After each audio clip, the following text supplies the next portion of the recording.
आतंकवाद को रोकने और उसका मुकाबला करने के अंतर्राष्ट्रीय प्रयासों में भारत सबसे आगे रहा है। इसका कारण यह है कि वह आतंकवाद से गंभीर रूप से पीड़ित रहा है।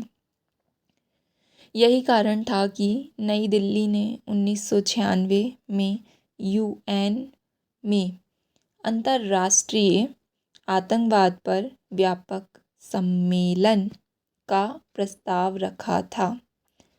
इसका लक्ष्य आतंकवाद से निपटने के लिए एक कानूनी ढांचा तैयार करना था, जो सभी प्रकार के अंतर्राष्ट्रीय आतंकवाद को अपराध घोषित करे और आतंकवादियों और उनकी फंडिंग करने वालों को रोके। आतंकियों और उनके सहयोगियों की धन, हथियारों और सुरक्षित ठिकानों तक पहुंच को बाधित करना भी मकसद था। अमेरिका पर 9/11 के हमले के बाद यूएन ने रिज़ॉल्यूशन 1373 को अपनाया और वैश्विक खतरे से निपटने के लिए एक आतंकरोधी समिति बनाई। जाहिर है कि भारत ने इस विषय पर सभी प्रमुख समझौतों पर हस्ताक्षर और उनका अनुमोदन किया है। 2020 में रिज़ॉल्यूशन 1373 के पारित होने की 20वीं वर्षगांठ पर बोलते हुए भारत के विदेश मंत्री एस जयशंकर ने कहा था कि हमें दोहरे मानकों को स्वीकार नहीं करना चाहिए, क्योंकि आतंकवादी केवल आतंकवादी होते हैं, वो अच्छे या बुरे नहीं होते। आतंकवाद और अंतर्राष्ट्रीय संगठित अपराध के बीच की कड़ी को भी पहचानने की ज़रूरत है। आज भी भारत CCIT की मांग करने वाली मुख्य आवाज़ बना हुआ है। हालांकि यूएन के अन्य सदस्य देशों को इससे दिक्कत है। अपनी विदेशी प्रतिबद्धताओं को ध्यान में रखते हुए अमेरिका चाहता है कि शांति काल में सैन्य बलों द्वारा किए गए कृत्यों को इस मसौदे से बाहर रखा जाए। वहीं इस्लामिक देशों के संगठन ने इज़राइल फ़िलिस्तीन मुद्दे को ध्यान में रखते हुए फ़िलिस्तीन मुक्ति आंदोलन को इससे बाहर रखने की मांग की है। कुछ लैटिन अमेरिकी देश स्टेट टेररिज्म को कवर करना चाहते हैं। इस पर बहुत कम प्रगति हुई है।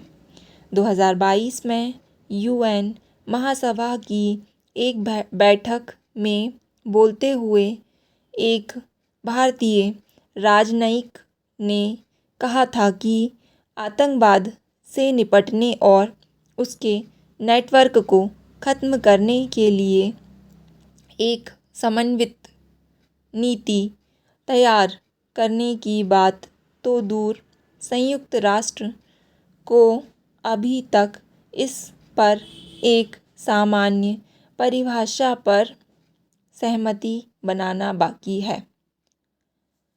प्रधानमंत्री मोदी CCIT के सबसे सक्रिय प्रचारकों में से एक रहे हैं।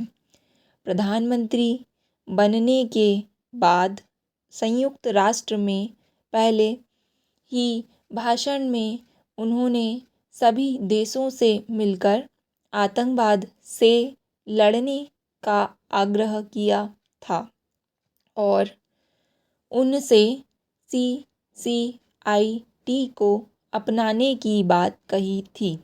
उन्होंने पाकिस्तान की भूमिका की ओर इशारा करते हुए कहा था कि कुछ देश अपने क्षेत्र में आतंकवादियों को पनाह देते हैं या आतंकवाद को एक नीतिगत साधन के रूप में उपयोग करते हैं। हाल ही में नई दिल्ली में G20 शिखर सम्मेलन में बोलते हुए भी उन्होंने CCIT के विषय में कहा था, आज भी आतंकवाद से निपटने पर अंतर्राष्ट्रीय सम्मेलन संयुक्त राष्ट्र में आम सहमति की प्रतीक्षा कर रहा है। पैरा, इसी पृष्ठभूमि में हमें खालिस्तान के सिख अमेरिकी वकील गुरुपतवंत सिंह पन्नू की हत्या के प्रयास से संबंधित घटनाक्रम को समझना चाहिए। अमेरिका ने एक अभियोग का खुलासा किया है जिसमें आरोप लगाया गया है कि कथित नशीले पदार्थों के तस्कर निखिल गुप्ता के माध्यम से काम कर रहे एक भारतीय सरकारी अधिकारी ने कुछ महीने पहले न्यूयॉर्क में पन्नू को मारने के लिए एक हिटमैन को तैनात किया था। इससे पहले यह आरोप भी लगाया गया था कि भारत सरकार के एजेंटों ने खालिस्तान की मांग करने वाले कनाडाई सिख नेता हरदीप सिंह निज्जर की हत्या कर दी है। दरअसल अमेरिकी अभियोग में पन्नू साजिश और निज्जर हत्या के बीच एक कड़ी होने का संकेत किया गया था।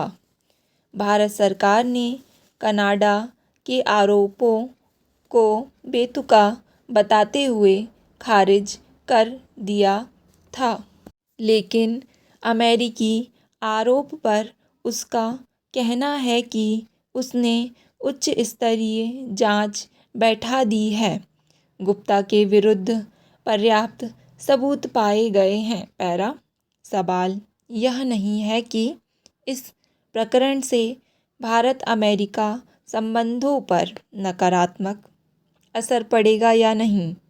अमेरिका के रवैये को देखते हुए इसकी संभावना नहीं है, लेकिन इससे भारत की प्रतिष्ठा को क्षति ज़रूर पहुंचेगी, क्योंकि वह एक ऐसा देश है जिसने आतंकरोधी नीति में दुनिया का नेतृत्व किया है और वह उसी पर एक निहत्थे व्यक्ति को मारने के लिए एक नारकोटिक्स ऑपरेटर का उपयोग करने का आरोप लगा है। यही तो आतंकवाद है जिसका भारत विरोध करता रहा था। पैरा, हाल ही में एक अंतर्राष्ट्रीय सम्मेलन में पेनलिस्ट था। विषय था समग्र और एकीकृत स्वास्थ्य सेवाएं। इसमें पारस्परिक स्वास्थ्य पद्धतियों पर भी चर्चा हो रही थी। इस बीच एक श्रोता चर्चा में भाग लेने के लिए खड़े हुए और कहने लगे कि पुरानी इलाज की पद्धतियाँ काफ़ी बेहतर हैं। उन्होंने जिक्र किया कि वो एक वैद्य को जानते हैं जो कई सालों से मधुमेह की बीमारी का सफल इलाज मरीज को चीनी खिलाकर करते थे और उनके पास बड़ी भीड़ लगी रहती थी। उन्होंने जो बात कही उसे यूं ही जाने नहीं दे सकते। वैसे तो चीनी खाने से किसी की मृत्यु नहीं होती है, लेकिन मधुमेह का रोगी अगर चीनी खाएगा तो कुछ समय में उसको मधुमेह के कॉम्प्लिकेशंस हो जाएंगे। स्टॉप।